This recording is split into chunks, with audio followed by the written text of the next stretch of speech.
According to Muslim sources, Muhammad bin Abdullah, or son of Abdullah, was born in the year 570 in the city of Mecca, in what is today Saudi Arabia. A poet of the times described Mecca as a place where winter and summer were equally intolerable. The world into which Muhammad arrived was a brutal one, defined by hunger, violence, and tribal warfare. You could not exist without your tribe. An individual in this dangerous world had absolutely no chance of survival. And that meant that the tribe had become perhaps the most sacred value in Arabia. It's a society that's based on the idea of vigilantism, that if somebody attacked my clan, then I have a right to go and attack anyone from his clan. They saw justice as taking revenge. The Arabs of the 6th century had no written code of law, no common religion, and no central government. In this dangerous world, Muhammad had the good fortune to be born into Mecca's powerful tribe, the Quraysh. But his father died before he was born, and his mother died when he was only 6. His uncle, Abu Talib, was left to raise the young orphan. He surely had to have worried about his future, what will he be? And so he must have been a very introspective child. Muhammad had the habit of going out in the desert and contemplating the stars and thinking about why he was an orphan and how would life be to him in the future. Orphans were marginal people, and he felt very, very strongly identified with the poor and disadvantaged for the rest of his life. The Mecca of Muhammad's youth was both a religious and a commercial center, located at the crossroads of 2 major trading routes. Pilgrims came from all over Arabia to worship the hundreds of idols that surrounded the Kaaba, an ancient shrine in the heart of the city. The Kaaba was surrounded by a sacred area where fighting was not allowed. The commerce generated by the pilgrims made it possible for a young man in Muhammad's circumstances to make a living in the markets of Mecca. Soon, Muhammad began acting as an agent for wealthy merchants, taking their goods on caravans throughout Arabia. These journeys exposed him to a variety of other tribes and communities and a range of new ideas. He probably learned the differences that exist between different tribes, people speaking different languages. He encountered Christians and Jews and learned from them what their faith, what their religion, what their cultures are. Muhammad would have become aware that for the Jews and the Christians, the Holy Scripture was very important. Both got scriptures in which God had sent a sacred message to prophets. And this was a way in which people could relate to the divine. When Muhammad was about 25 years old, he had a major change in his life. A wealthy widow, older woman named Khadija, asked him to take her caravans into Syria for her.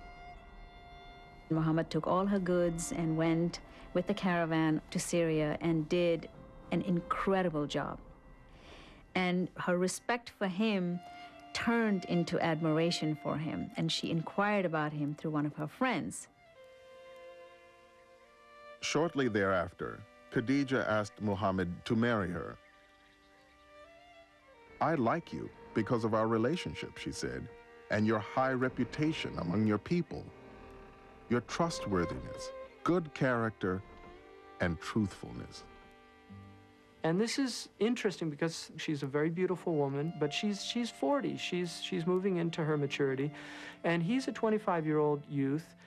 He's an orphan, and he accepts this proposal, and it's arranged through the family, and he does indeed marry her. And people have often said, rather sneeringly, that this was just a marriage of convenience on his part. He'd just married the wealthy widow for his own gain and profit. But there's no doubt in my mind that he deeply, deeply loved Khadija. Over the course of their marriage, Khadija and Mohammed had 4 daughters and 2 sons who died as infants. He was a family man and a successful and respected merchant. But as Mohammed approached his own 40th birthday, he was becoming increasingly restless and troubled by the problems of Meccan society. Within a few generations, they had gone from this kind of brutal existence in the Arabian steppes to becoming financiers, bankers, businessmen, merchants with a lot of money. And this was great, of course, and people were delighted, but it was a very disturbing time because the market economy demanded, as we know only too well in the West, a strong competitive streak. People no longer felt that they had to take care of the poor and the needy and the weaker members of Quraysh any longer. They had to make as much money as they possibly could. Muhammad would often retreat to the mountains outside Mecca to meditate.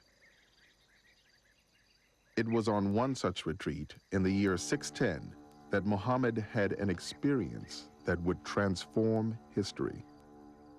The Prophet used to retire from time to time into a hill called Jabal al-Nur, the mountain of light.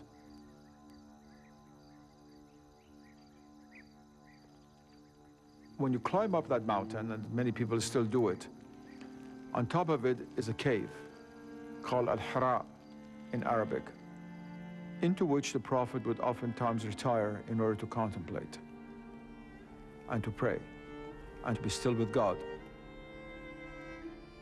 The coming of the revelation was an immediate act. The descent from heaven came suddenly. Muhammad was woken from sleep and felt himself absolutely enveloped by a terrifying divine presence. He says it's an angel that seemed to squeeze him in a devastating embrace, and it felt as though all the breath was being squeezed out of his body, and a voice said to him, "Recite." And Muhammad said, "No, I am not a reciter." The voice again said, "Recite. Recite." And then squeezed, as he said, almost beyond his endurance, Muhammad felt the first inspired words of a new scripture in Arabic pouring from his lips. اقرأ باسم ربك الذي خلق. That is, recite in the name of thy Lord who created. And Islam had come into being.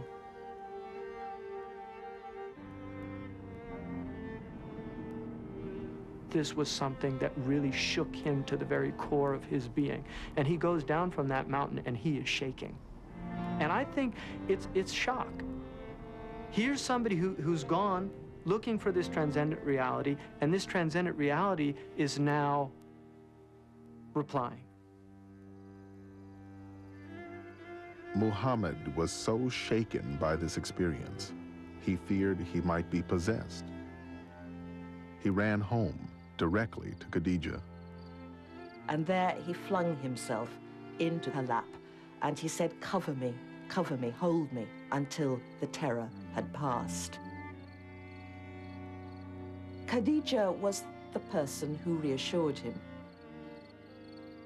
He said, "Have I become a kahin, a soothsayer?" And she said, "No, my dear, this is not what God does. This revelation comes from God." The message Muhammad received on the Mountain of Light was simple. He was to recite the words of the one true God. But Muhammad still had doubts that his experience was genuine. Khadija thought it would be a good idea to go to consult her cousin, Waraka, who was a Christian. She's saying, we need to go to somebody that knows about these things. Because if you're told you're being given a message from God, well, there have been previous messages. So let's go ask Waraqah, who knows the scripture. He knows the Torah and the gospel. And as soon as Waraqah heard about this, he immediately said, Muhammad is the prophet who will bring the revelation of the one God to the Arabs. And he warned Muhammad that he would have a really rough time. He says, your people are going to reject you and they will chase you out of this city. This has never come to any human being except they were persecuted, because this is basically undermining the paradigm. The message Muhammad had received from God revealed that his people would be held accountable in the next life for their behavior in this one. Although Muhammad was initially reluctant to tell others about his experience, a new revelation commanded him to make his message public. The divine message that Muhammad brought to his fellow Meccans carried with it a sharp warning for their increasingly materialistic society. He was coming to warn the people of Mecca and the surrounding countryside and his own tribe of Quraysh that unless they pulled themselves together and started creating a more just and decent society, restoring the old tribal values of looking after the poor, the orphan, the widow, the oppressed, then there was going to be a terrible catastrophe. The Arabs did not believe in afterlife. They really thought that life ended with death, and there was no resurrection, there was no coming back, there was no reincarnation. So now Muhammad is saying, you know that one God we spoke of? When you're going to die, you don't just disappear, but you're going to be accountable to that God for the good deeds and the bad deeds. He was bringing a moral, ethical, social message to his people, that we're all in the same boat before God, and we must treat each other well with compassion and justice and equity. The revelation Muhammad received on the Mountain of Light was only the first of many that he would continue to receive for the rest of his life. The revelation does not come in a lump sum. It doesn't just come down from heaven, here's the book, now go out and teach it to the people. No. It is coming down slowly. It's coming down as events unfold. After Muhammad received each revelation, he would recite it to the people who were with him, and they would pass it on to the community.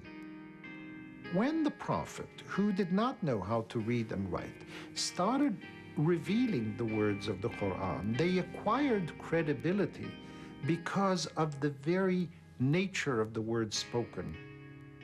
People would look at it and say, my goodness, this cannot be the words of a man. He could not have made this up. الرحمن الرحيم يا أيها الذين آمنوا اتقوا الله حق تقاته ولا تموتن إلا وأنتم مسلمون واعتصموا بحبل الله جميعا ولا تفرقوا واذكروا نعمة الله عليكم. The Quran is the most extraordinarily beautiful discourse. It doesn't come over in translation, but the Arabic is extraordinary.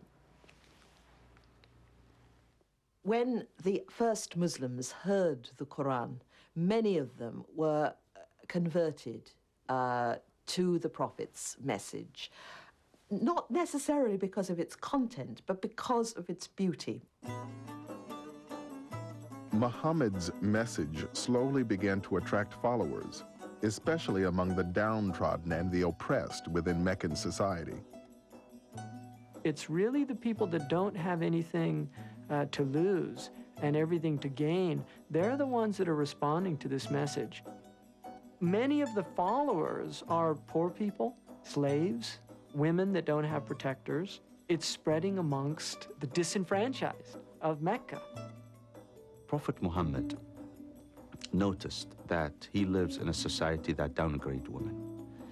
They were viewed as second-hand citizens, an object or personal belongings that belonged to the man. And that disturbed the Prophet. Early in his prophetic career, Muhammad condemned female infanticide. Later revelations would give women legal rights in marriage, allow them to divorce, and protect their inheritance rights. Of course, it's absurd and anachronistic to expect Muhammad to be a feminist in the 21st century sense. But nevertheless, what he did for women in the context of his time was amazing. Although most women were second-class citizens in pre-Islamic Arabia, Muhammad's own wife, Khadija, was wealthy and powerful. There's been this idea that women prior to Islam were chattel, that they had no rights. And I think that for many, many levels of the women, that is true. But for a certain level of woman, which Khadija would have been amongst, that is not true. Khadija is an inspiration because in spite of the male-dominated society that she lived in, she was a working woman. And so there are some parallels for modern women to learn from her example. In Mecca, opposition to Muhammad was growing. His message of monotheism and his campaign against idolatry threatened the lucrative trade that fueled the Meccan economy. The business of Mecca is to draw pilgrims to Mecca. They want to make money. And the way they draw pilgrims to Mecca is people come visit their gods. Well, here's somebody who's saying, these gods, they're not real. They're stones, they're rocks. You're wasting your time. Now, that message has economic implications to the Quraysh. They're worried. This man is going to undermine our business. In the tribal system, Muhammad was protected by his uncle, Abu Talib. So the Meccans went to Abu Talib and asked him to turn Muhammad over to them. Abu Talib was in a difficult position. He was not a Muslim. But it went against the grain for him to simply hand over his beloved nephew to these people who would kill him with impunity. So he took Muhammad to one side and said, look, don't do this. Don't do this to us. Can't you just keep quiet? And at that point, the Prophet says, if they put the sun in my right hand and the moon in my left hand, I will not stop preaching what I am preaching until this message is conveyed or I die conveying it. And this is what he tells his uncle. And at that point, he begins to weep. And his uncle looks at him and realizes the depth of the conviction of this man. And he says, say whatever you want. You have my protection. The first Muslims faced a torrent of ridicule and abuse when they practiced Islam in public. Attacked by crowds throwing stones, they retreated to the surrounding mountains to pray in secret. Many pagan families split apart when their children converted to Islam. Finally, the leaders of Muhammad's tribe, the Quraysh, decided that harassment alone would not be enough to stop him.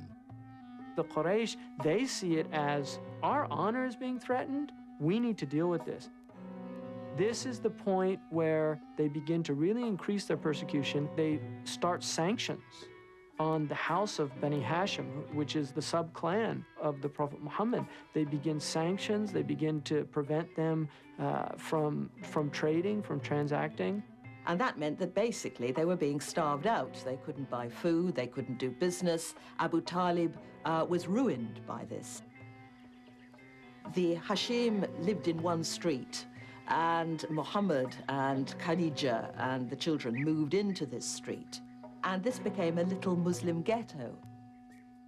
And this leads to real hardship. There's a period of time where, according to the tradition, they're actually eating from the leaves of trees. Famine destroyed the fortunes of Muhammad's protector, Abu Talib, and his follower, Abu Bakr. The survival of both the clan and Islam were in jeopardy. But for Muhammad, the damage hit even closer to home. Khadija, Muhammad's beloved wife, perhaps weakened by the privations, actually died. And that was just a crippling blow for him. Left him feeling alone and vulnerable and weak. He would miss her all his life, I think. Then the catastrophe happened that Abu Talib died, perhaps himself weakened by the deprivation in food. Now, without Abu Talib, Muhammad was fair game for assassination. And there's a terrible moment where he utters this heartbreaking prayer, saying, "Oh my God, I have no other protector but you, Allah." And how was he going to move forward? He is at the low point of his mission. He's been almost 13 years now in Mecca, and the results are not, they are not impressive. But at this point, at this low ebb, he is now being prepared for the most extraordinary mystical experience of his prophetic life, and that is what is known as the night ascension. The story goes that one night he was sleeping near the Kaaba, and he was woken from sleep by Gabriel, who mounted him on a burak, a magical steed, and they flew from Mecca to Jerusalem. And then he began an ascent up through the seven heavens to the divine throne. At every stage of the heavens, he meets various prophets of the past. He meets Abraham, he meets Jesus and John the Baptist, he meets Moses. And finally, he enters into the divine presence, and there the sources are silent, because when you enter into the presence of God, you've gone beyond words. And he receives from God the highest form of knowledge and truth, and many injunctions of the religion itself, including the final form of the daily prayers. Now, all of this took place in a time beyond time. That's why some sources say that as the door was swinging when he left, he was still swinging when he came back. For later Muslims, this also meant that the departure point, that is, Jerusalem, the Dome of the Rock, became also important. Muslims say that there are three holy cities in Islam: Mecca, and Medina, the city of the Prophet, and Jerusalem. As Muhammad's relationship with the Meccans continued to deteriorate, his enemies decided that the time had come to eliminate him. And they decide to get a youth from each clan. They all come together, and they're going to strike him with one blow together, so the blood is distributed amongst all the clans. Under cover of darkness, the assassins surrounded Muhammad's home. Inside, a covered figure lay asleep. As dawn broke, they prepared to strike. But Muhammad had been forewarned about the plot. He asked his cousin Ali, whom he knew the Quraysh would not harm, to take his place. By the time the assassins burst into his home, Muhammad and his companion Abu Bakr had escaped into the desert. With the Meccans in hot pursuit, they set out on a circuitous route to the oasis settlement of Yathrib, 250 miles to the north. For several months, Muhammad had been sending his followers there for refuge. Now, he was about to join them. Yathrib was quite different from Mecca. It was an agricultural settlement. People grew dates and they had farms, and there were a number of clans and tribes living together in the settlement.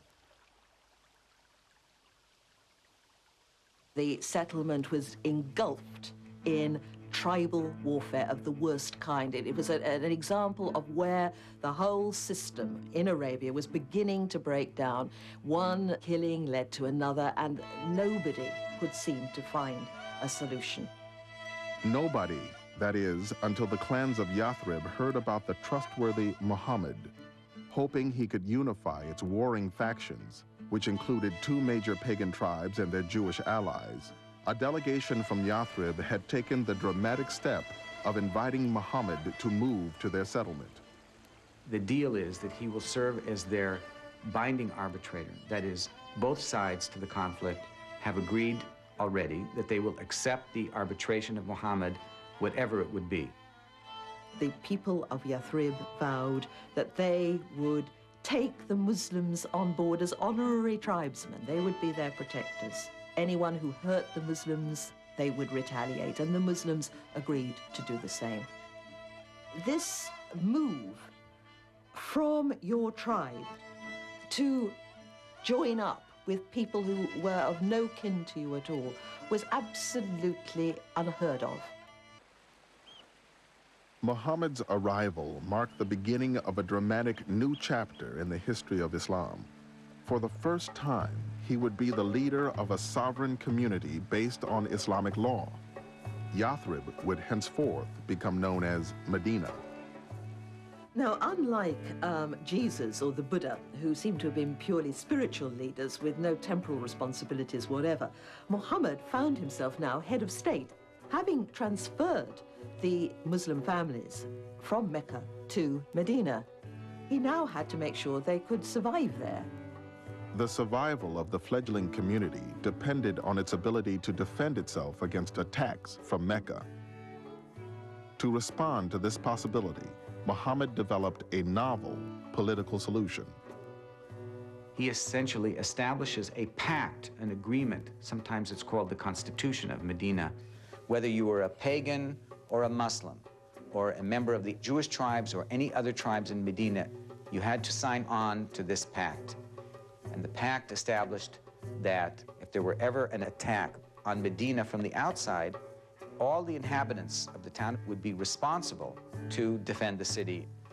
This way, Muhammad really developed a revolutionary idea, which was transcend your tribal responsibilities, your petty particularism, and begin to think in larger terms as an entire community.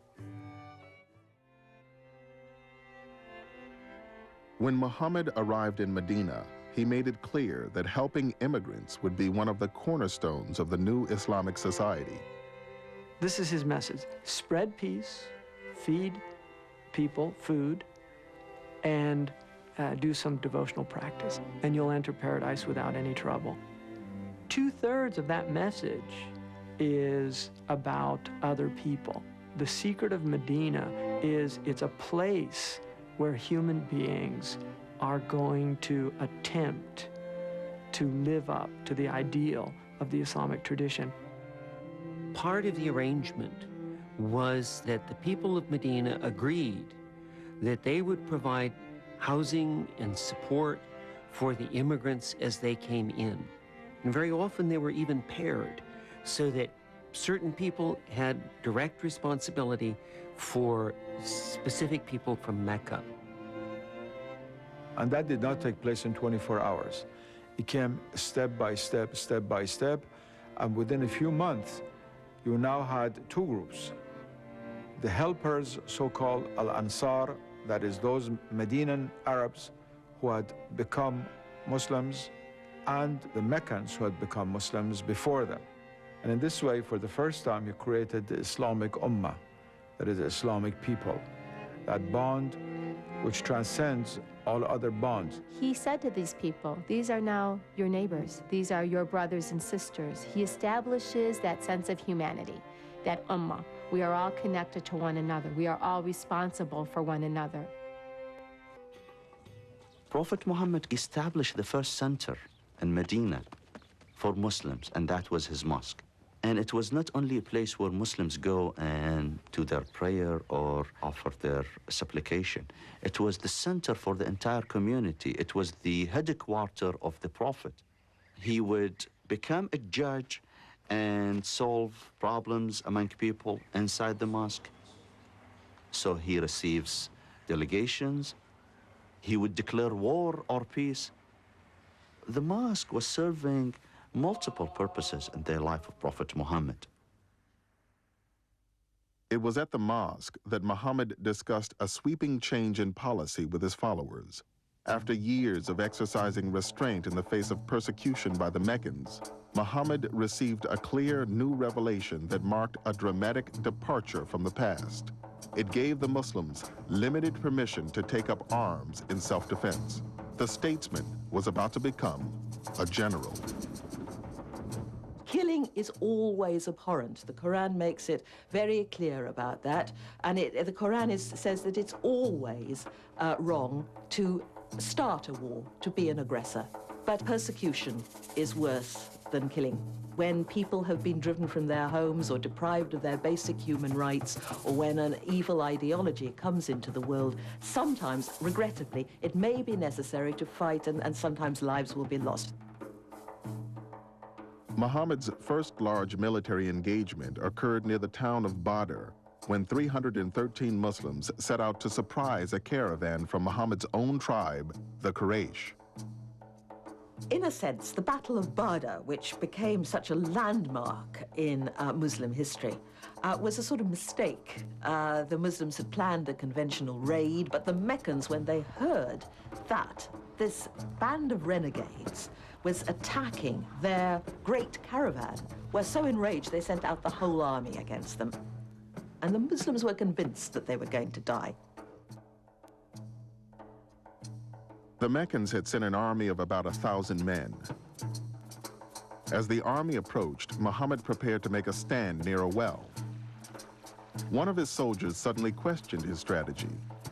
"Has God revealed it to you," he asked, "or is it your own opinion?" When Muhammad answered that he was speaking as a man, not a prophet, the soldier suggested that they stop at a larger well closer to the enemy so they could deprive them of water. Muhammad agreed at once. The change in strategy proved decisive, and the Muslims recorded a resounding triumph.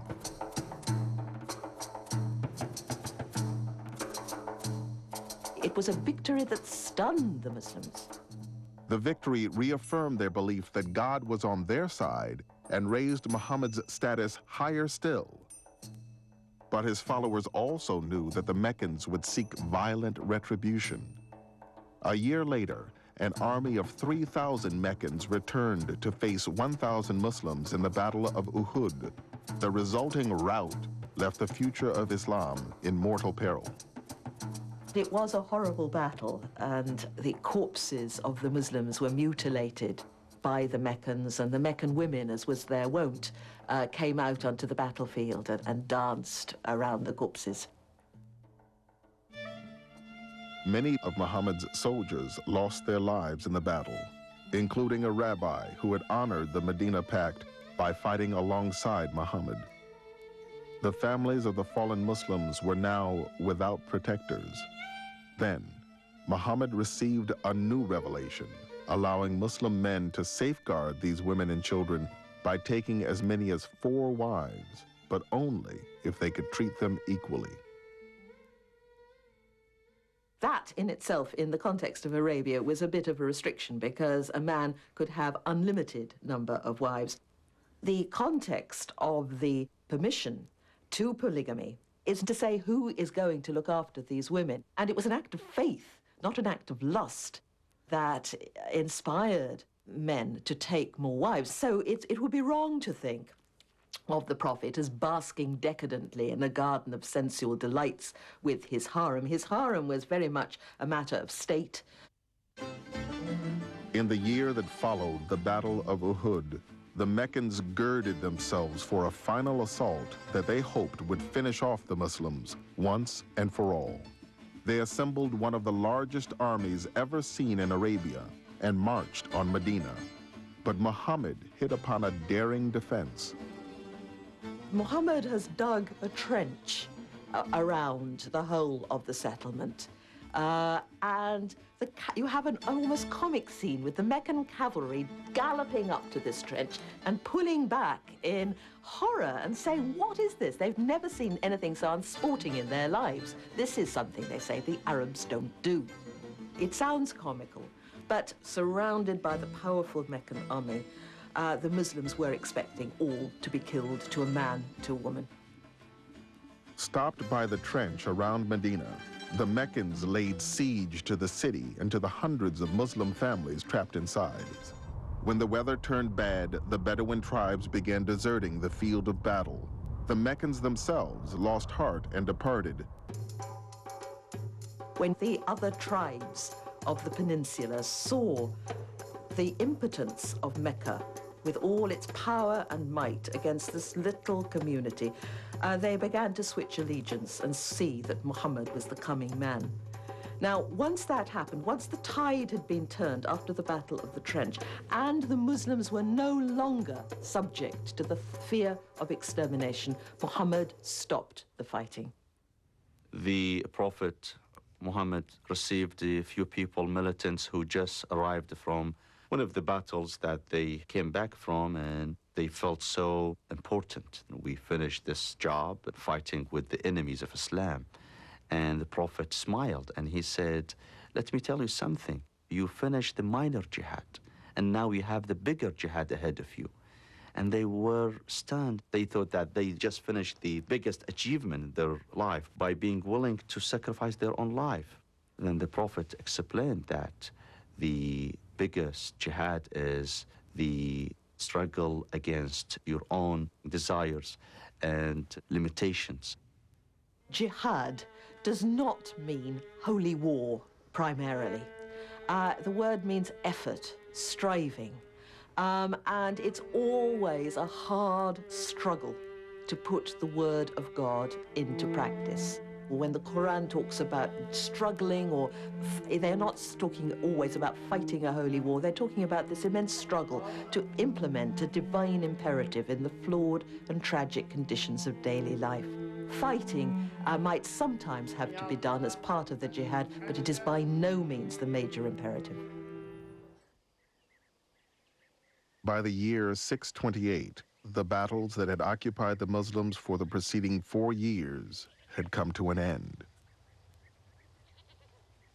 Once the Muslims were no longer fearing the threat of total extermination, Muhammad knew that the time for fighting had stopped, and it was now time to make an extraordinary initiative, a peaceful, non-violent initiative.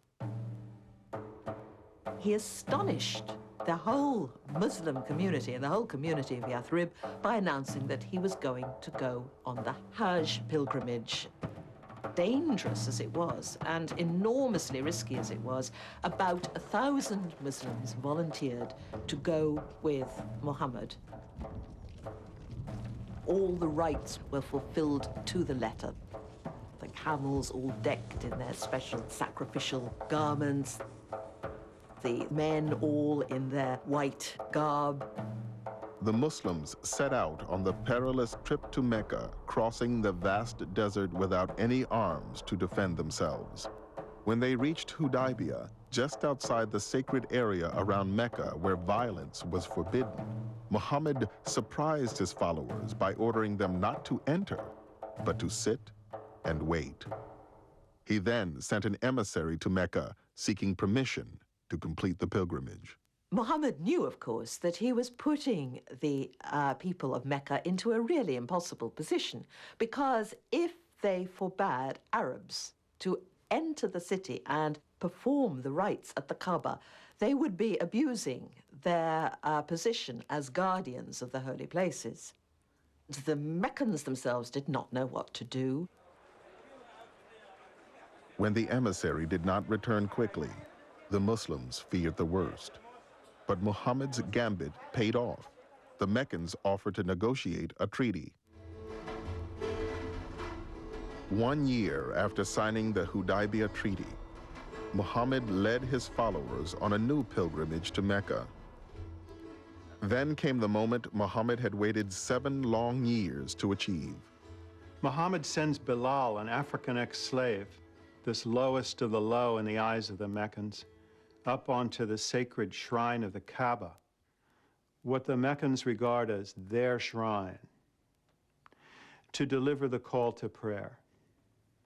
And the hills around Mecca are granite. They're set up for a sonorous voice. And the call to prayer resonates through the valley.